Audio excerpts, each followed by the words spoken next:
बड़े प्यार से खेलते हैं आप।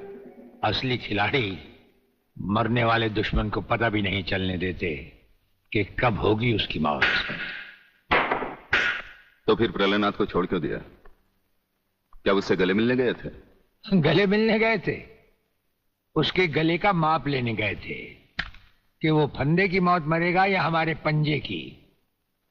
वागले, गर्मजोशी अच्छी चीज है लेकिन हमेशा काम नहीं आती। तुमने तो देखा ही होगा कि इसी गर्मजोशी की वजह से तुम कई बार सस्पेंड हो चुके हो। नौकरी की परवाह है किसको?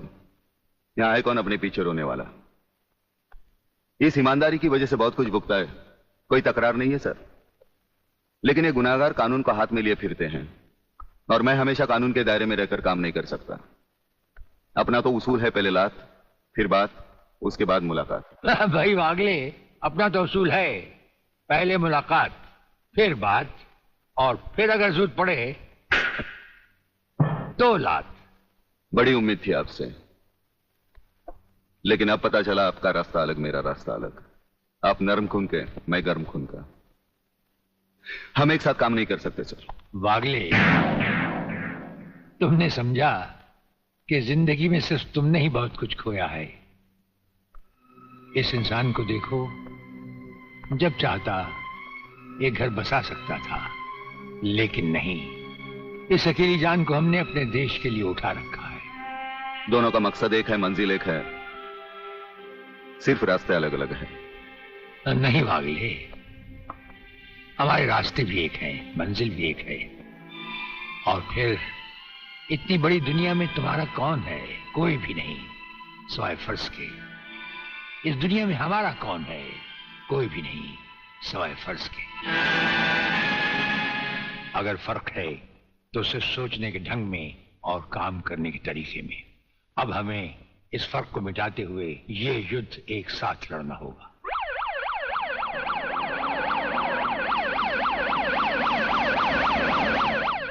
मुझे अपनी जान की तो परवाह नहीं है, लेकिन आप इस तरह खुलेआम गाड़ी में घूम रहे हैं, ये खतरा मैं उठा नहीं सकता। जिस गाड़ी में तुम बैठे हो ये मामूली गाड़ी नहीं।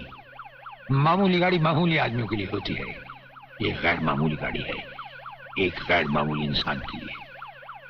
बुलेट प्रूफ, और इसमें ऐसे ऐसे गैजेट लगे हुए हैं जो बम से लेकर पटाखे तक की खबर हमें मिल जाती है। लेकिन इस वक्त हम जा कहां रहे सर? गाड़ी रुकने पर तुम्हें खुद ब खुद पता चल जाएगा।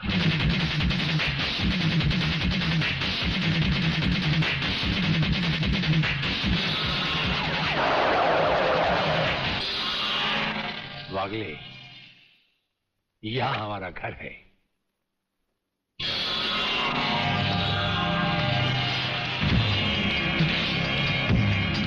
यहां तो सिर्फ चारों तरफ जंगल ही जंगल नजर आ रहा है, रहने की तो कोई जगह ही नजर नहीं आ रही। अभी नजर आ जाएगा बहादुर।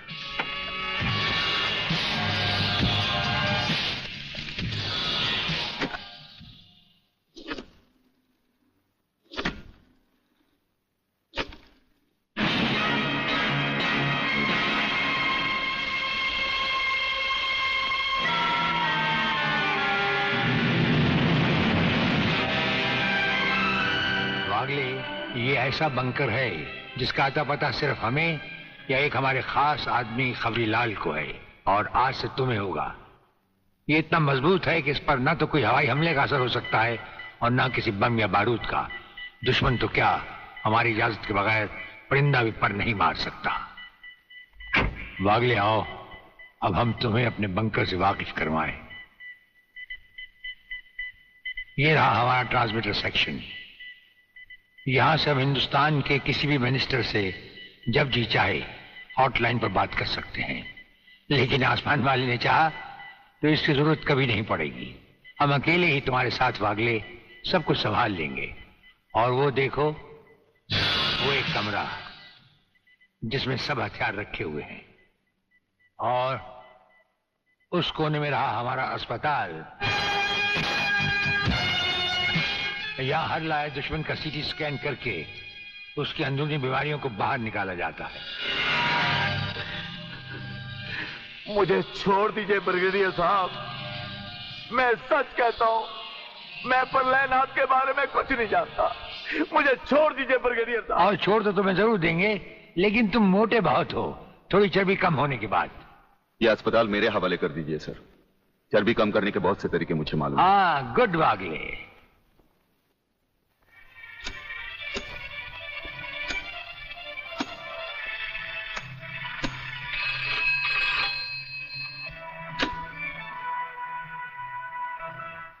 नमस्कार सर, मैं खबरीलाल बोल रहा हूँ।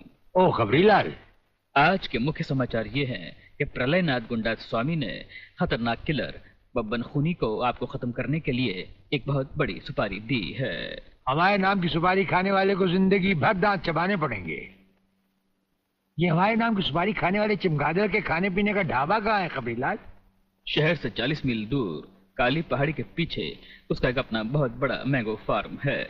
आज के समाचार समाप्त हुए।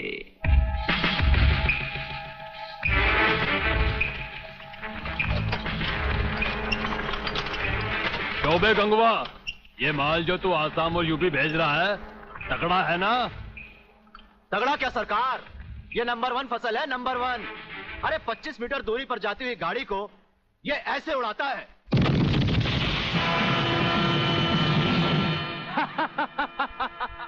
देखा सरकार, ये अपनी बम फैक्ट्री में बना हुआ मैंगो का कमाल। यूपी और असम में आतंक फैलाने के लिए ये माल तो ठीक है, पर मुझे वो माल बता जो ब्रिगेडियर सूर्यदेव सिंह को उसकी गाड़ी के साथ जलाकर उसे राख कर दे। वो भी तैयार है सरकार।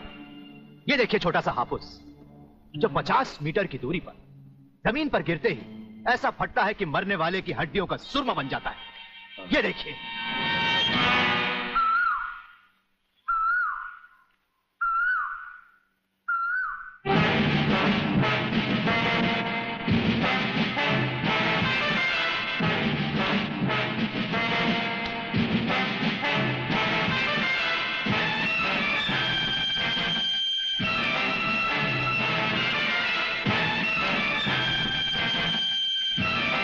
कौन हो तुम?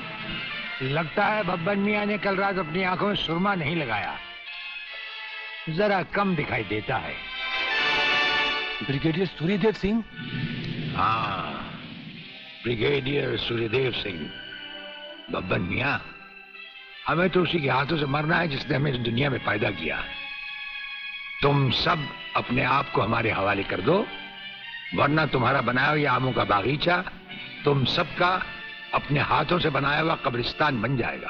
तो आओ आगे और पकड़ लो मुझे, मगर इतना याद रखना कि जहां तुम खड़े हो उस पेड़ से लेकर मैंने अपने चारों तरफ माइंस बिछा रखी हैं। अगर इसके अंदर तुमने पैर रखने की भी कोशिश की तो तुम्हारे चीचड़े उड़ जाएंगे। यकीन नहीं आता तो ये देखो।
जीवनलाल टंडेल, प्रलयनाथ को इतना बेवकूफ मत समझो।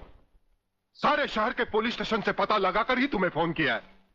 अगर होम मिनिस्टर होते हुए तुम्हें यह पता नहीं है तो मुझे कल तुम्हारा रेजिग्नेशन चाहिए, समझे? अरे मैं जानते हो बब्बन और उसके साथियों ने जबान खोल दी तो सूर्यदेव सिंह हमारे लिए नर्क के दरवाजे खोल देगा। जल्दी से पता लगाओ और उन सबको छुड़वाओ। Yes, DCP Pathania speaking. अरे इंग्लिश को मारो गोली और हिंदी में समझो। मैं जीवनलाल बोल रहा हूं, जीवनलाल टंडेल। ओ सर, आप कहिए, क्या हुक्म है सर? मुझे सिर्फ 1 घंटे में यह बताओ कि सूर्यदेव सिंह ने जिन जिन को गिरफ्तार किया है वो सब कहां हैं, और मुझे 4 घंटे के अंदर अंदर उन सब की जमानत चाहिए, समझे? मगर सर, सूर्यदेव सिंह के बारे में जितनी जानकारी आपको है उतनी ही हमारे डिपार्टमेंट को, और हम उसे ज्यादा कुछ पूछ भी नहीं सकते क्योंकि यही हाई कमांड का ऑर्डर है। वो रहता कहां है? वो भी नहीं मालूम। ये भी नहीं मालूम? तो फिर ये बताओ कि वो मिलता कहां है, मैं उससे आज ही मिलना चाहता हूं। सर, वो रोज सुबह सीबीआई ऑफिस में 12 और 1 के बीच में आते हैं सर। सर, ये लिस्ट उन लोगों की है जिन्हें आपसे मिलना है।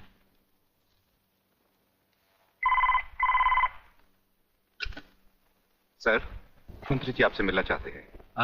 टंडेल का नाम है क्या इसमें? जी नहीं सर।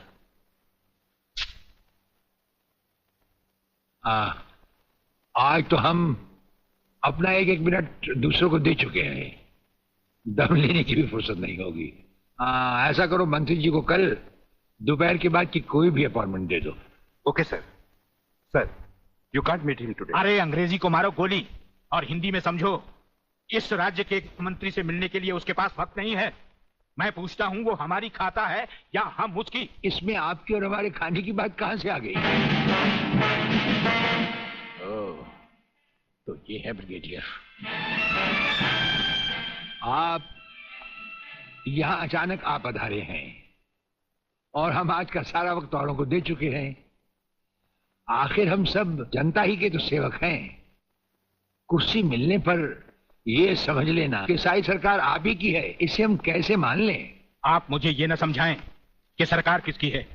आप सिर्फ इतना समझिए कि आप एक सरकारी नौकर हैं और आपके सामने खड़ा हुआ ये इंसान इस राज्य का मंत्री है। खादी के कपड़े पहनने से और टोपी लगा लेने से कोई महात्मा गांधी नहीं बन जाता। और सुनिए, हमें नेताओं की भाषा ना तो पहले समझ आई थी और ना कभी आएगी। भाषा छोड़ो ब्रिगेडियर, मैं जो आपसे कहना। आपने जो कुछ भी कहना है कल कह लीजिएगा, आपकी अपॉइंटमेंट नोट करवा दी गई है।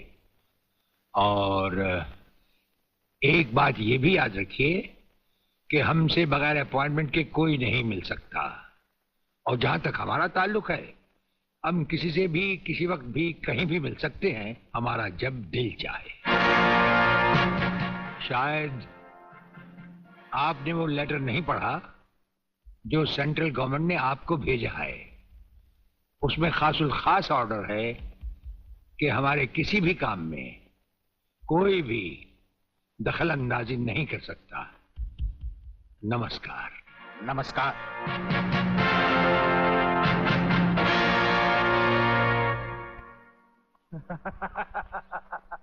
रियली?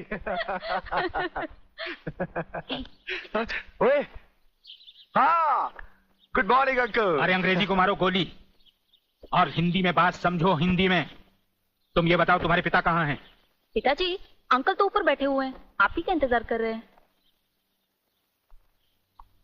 राधा, तुम्हारे पिताजी बड़े उखड़े हुए लगते हैं।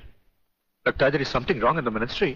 अरे रॉन्ग हो या राइट, यही समझना होता तो मैं भी तुम्हारी तरह खादी के कपड़े पहन लेता। अरे सरकारी लेटर से मुझे क्या लेना देना? देखो, तुम अभी से इतने ढीले पड़ जाओगे तो पूरी सरकार को भारतवर्ष से कैसे खत्म करोगे? वो सिर्फ एक मिलिट्री ऑफिसर है और हमें पूरी मिलिट्री फोर्स के साथ लड़ना है। भूल जाओ सारी बातें और फाड़ दो वो लेटर। देखो, उसका ट्रांसफर ना हो तो ना सही, उसकी बातें हमें पता न चले तो न सही, लेकिन उसकी मौत का बंदोबस्त तो मैं कर सकता हूं। प्रलयनाथ, वो मर गया तो ये नेता भी कुर्सी समेत जल गया, समझो। वो मरेगा भी और तुम कुर्सी के साथ जियोगे भी। अब किसकी बारी है जनरल साहब? ब्रिगेडियर सूर्यदेव सिंह की। मारे जाने वाले पुलिस के उन शहीदों की याद में ये ज्योत बनाई गई है जिन्होंने कानून की रक्षा करते हुए अपने प्राणों की आहुति दी। आज के इस समारोह के मुख्य अतिथि माननीय मंत्री श्री जीवनलाल टंडेल हैं।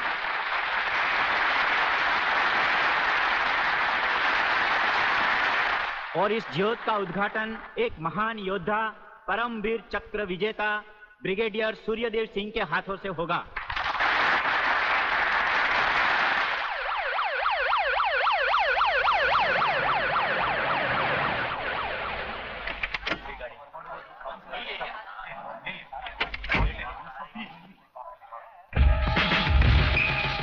Welcome welcome. प्लीज।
फायरिंग का ऑर्डर क्यों दिया सर?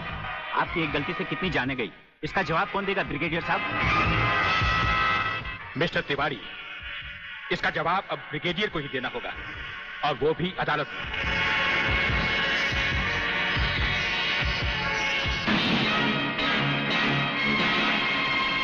योर ऑनर, शहीद स्मारक पर हुए गोलीकांड के जिम्मेदार ब्रिगेडियर सूर्यदेव सिंह ही हैं। इन्हीं के कहने पर गोली चलाई गई, जिसमें कई बेगुनाह लोग मारे गए। अब मैं अदालत के सामने कुछ ऐसे गवाह पेश करूंगा जो इस हादसे को साबित कर देंगे। सबसे पहले मेरे गवाह हैं municipal councillor mister M.K. Tiwari.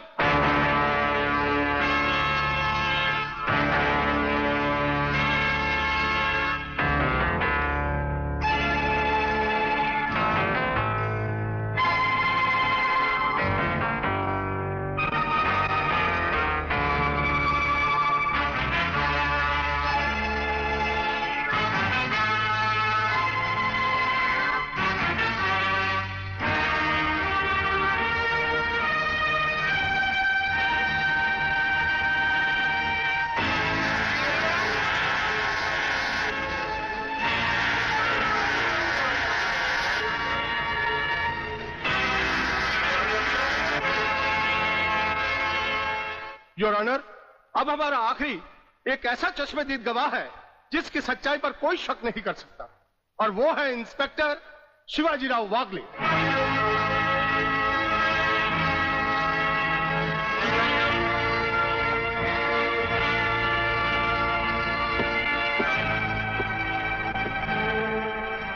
मैं गीता पर हाथ रखकर कसम खाता हूं, जो भी कहूंगा, सच के अलावा कुछ नहीं कहूंगा। जज साहब, शहीद स्मारक पर जो भी कुछ हुआ मेरी आंखों के सामने हुआ। मुझे इस बात का ताज्जुब है और अफसोस भी है कि ब्रिगेडियर सूर्यदेव सिंह जैसे जिम्मेदार और सुलझे हुए अफसर ने ऐसा कदम क्यों उठाया जिससे निर्दोष लोग मारे गए। इस हत्याकांड के जिम्मेदार ब्रिगेडियर सूर्यदेव सिंह ही हैं।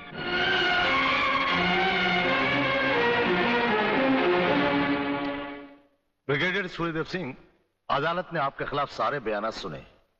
आप अपनी सफाई में कुछ कहना चाहेंगे या आपका कोई वकील है? हम अपनी डिफेंस खुद करेंगे, सिर्फ आपकी इजाजत चाहिए। इजाजत है? आप गीता पर हाथ रखकर कसम खाइए, जो भी कहेंगे, सच के सिवा कुछ नहीं कहेंगे। जज साहब, क्या अदालत को यकीन है कि गीता और कुरान या बाइबल जैसे पवित्र ग्रंथों पर हाथ रखकर जो गवाहियां दी जाती हैं वो सच होती हैं? अगर इन कस्मों के बावजूद भी गवाह सच नहीं बोलता तो फिर अदालत में इन पवित्र ग्रंथों का अपमान किस लिए जज साहब?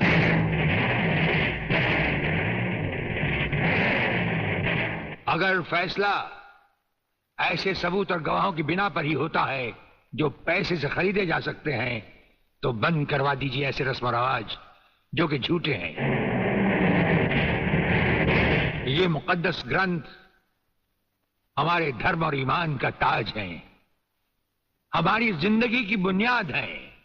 हम ये कसम खाएं भी तो कैसे खाएं? यह अदालत आपकी दलीलों की कदर करती है ब्रिगेडियर साहब, लेकिन यह अदालत की बरसों पुरानी रस्म है जो मैं नहीं बदल सकता।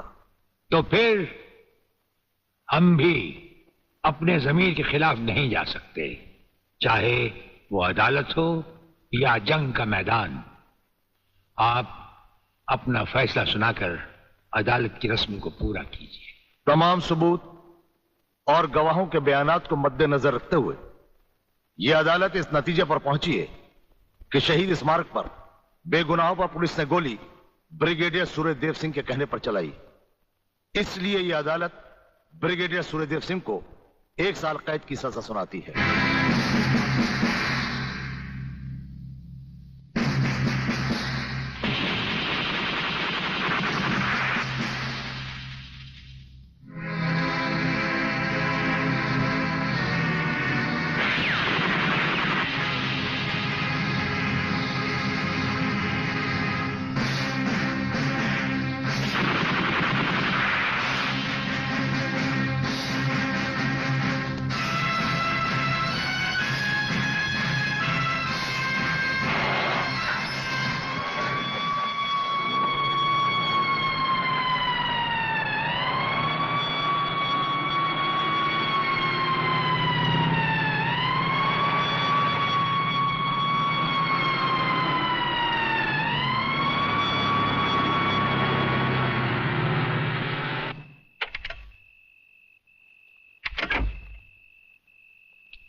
हमारी मीटिंग का बंदोबस्त हो गया?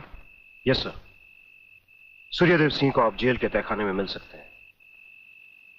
गवर्नमेंट डिसिप्लिनरी एक्शन का मामला है, इसलिए हमारे साथ हमारे सेक्रेटरी के अलावा और कोई नहीं जाएगा। Right sir. This way please.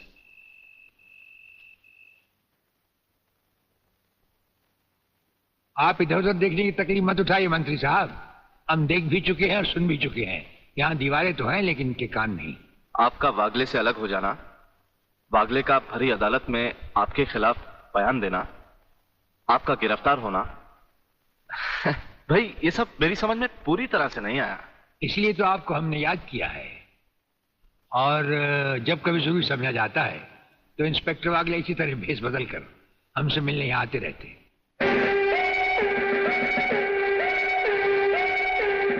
Sir, brigadier साहब का हमसे अलग होना, जेल में आ जाना, इससे दुश्मन हमें कमजोर समझकर लापरवाह हो जाएंगे, और उनकी इसी लापरवाही का फायदा उठाकर हम उनकी जड़ें आसानी से काट सकते हैं।